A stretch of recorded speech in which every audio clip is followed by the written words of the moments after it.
Errores en las medidas. Hay varios factores que intervienen en el proceso de medida y que hacen que el resultado lleve siempre consigo un error. No podemos olvidar que el proceso de medida surge de la interrelación entre tres elementos: el observador que realiza la medida, el sistema que se mide y el aparato utilizado en la medida. Cualquiera de estos tres puede ser causa de error, entendiendo como tal las imprecisiones que se producen en el proceso.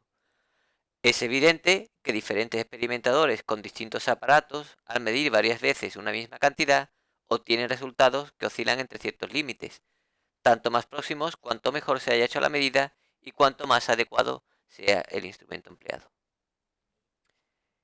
En un principio, la clasificación de los errores se puede hacer según dos criterios. Según su origen, los errores pueden ser sistemáticos o accidentales, y según su cálculo, los errores pueden ser absolutos o relativos. Empezaremos con la clasificación de los errores según su origen. Los errores sistemáticos son los que aparecen siempre que se hace la medida en las mismas condiciones y son producidos o bien por un defecto del aparato de medida o por una tendencia errónea del observador. Estos errores pueden evitarse cambiando de instrumento o cambiando de observador.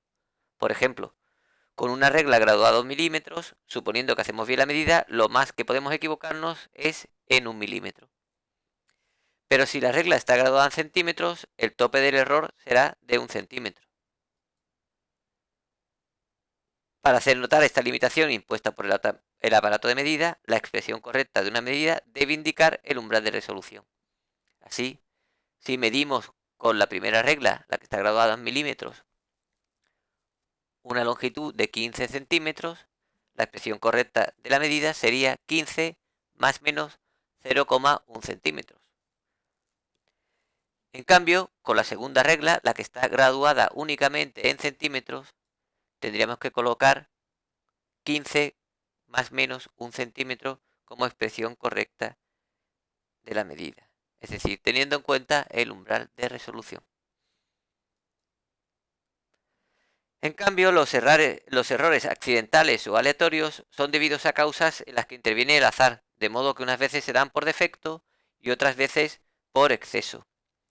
Algunos de estos errores pueden darse por variaciones de las condiciones ambientales, fatiga o despiste del observador, y son los más frecuentes en cualquier proceso de medición. Los errores accidentales, dada su naturaleza, no se pueden evitar, pero sí disminuir su influencia en el resultado de la medida. Como se producen por exceso y por defecto, repitiendo varias veces la medida y tomando como valor verdadero el valor medio de todas las medidas, lo habremos compensado en parte. Es decir, no nos limitaremos a medir una única vez lo que queremos medir, sino que repetiremos varias veces la medida. Por ejemplo, este muchacho va a medir la longitud de una pared y utiliza una cinta métrica que aprecia hasta los centímetros. Cuando repite su medida 4 veces para estar seguro que lo ha realizado correctamente, los resultados obtenidos son los siguientes. En la primera medida obtuvo un valor de 10,65 metros. La segunda vez, 10,61 metros. La tercera, 10,68 y la cuarta, 10,65. Si deseas el valor medio, lo que tendremos que hacer será la media aritmética de las 4 medidas. Sumamos las 4 medidas, 10,65 más 10,61 más 10,68 más 10,65 y lo dividimos entre 4. El valor que se obtiene es 10,65. En realidad, el valor exacto que se obtiene es 10,64,75. Pero, teniendo en cuenta que la cinta métrica solo aprecia hasta los centímetros, se debe redondear a 10,65, es decir, a la segunda cifra decimal. Teniendo en cuenta también que la precisión o el umbral de resolución de la cinta métrica está en el orden del centímetro, la expresión correcta de la medida sería entonces 10,65 más menos 0,01 metros. En cuanto a la clasificación de los errores según su cálculo, podemos definir el error absoluto y el error relativo. El error absoluto sería la diferencia entre el valor medio, que es el valor que hemos considerado como verdadero, y el valor obtenido al medir. Volvamos al ejemplo del chico que estaba midiendo la longitud de la pared. En la primera medida obtuvo un valor de 10,65. Como el valor medio le salió 10,65, el error absoluto sería 10,65 menos 10,65, que es 0. Es decir, no tuvo ningún error en esa medida.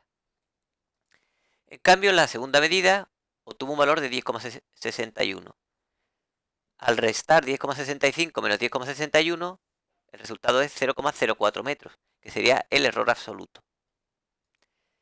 En la tercera medida, el error fue por exceso 10,68. Teniendo en cuenta que el error absoluto es el valor medio menos el valor que se ha medido, ahora sería un valor de menos 0,03. Pero, teniendo en cuenta que estamos hablando de valor absoluto, el valor absoluto no tiene signo. Y entonces expresamos el error absoluto de la tercera medida como 0,03 metros. En la cuarta medida, al igual que en la primera, no se tuvo ningún error absoluto. A diferencia del anterior, el error relativo es un cociente. Y es el cociente entre el error absoluto, es decir, lo que hemos calculado antes, y el valor medio, que es el valor que hemos considerado como verdadero. Al ser el cociente entre dos magnitudes con la misma unidad, no va a tener unidad. Y se suele expresar en tanto por ciento. La fórmula sería el error relativo es igual al error absoluto dividido entre el valor medio y multiplicado por 100. La ventaja que presenta el error relativo es que permite comparar entre dos medidas distintas para ver cuál es la mejor. Por ejemplo, supongamos un panadero que está midiendo una cantidad de harina de 500 gramos, pero que comete un error al medirla de 5 gramos. Ese sería su error absoluto. En cambio, en una báscula de camiones se está pesando un tráiler y se obtiene un valor de 25 toneladas, pero se ha cometido un error absoluto de 100 kilogramos. ¿Cuál creéis que habrá cometido un error mayor? Bien, la única forma de comprobarlo, de comparar medidas de magnitudes diferentes, es calculando los errores relativos.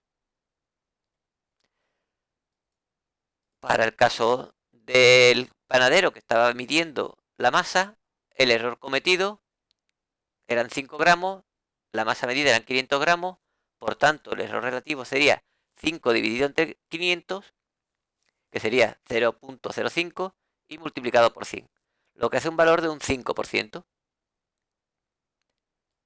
En cambio, cuando medimos la masa del camión obtuvimos un valor de 25 toneladas, es decir, 25.000 kilos, mientras que el error cometido fue de 100 kilogramos. Ahora el cociente entre 100 y 25.000 sería 0,004. Al multiplicarlo por 100, para obtener el porcentaje, vemos que el error relativo es de un 0,4%. Por tanto, se ha cometido menos error al medir la masa del camión que al medir la de la harina.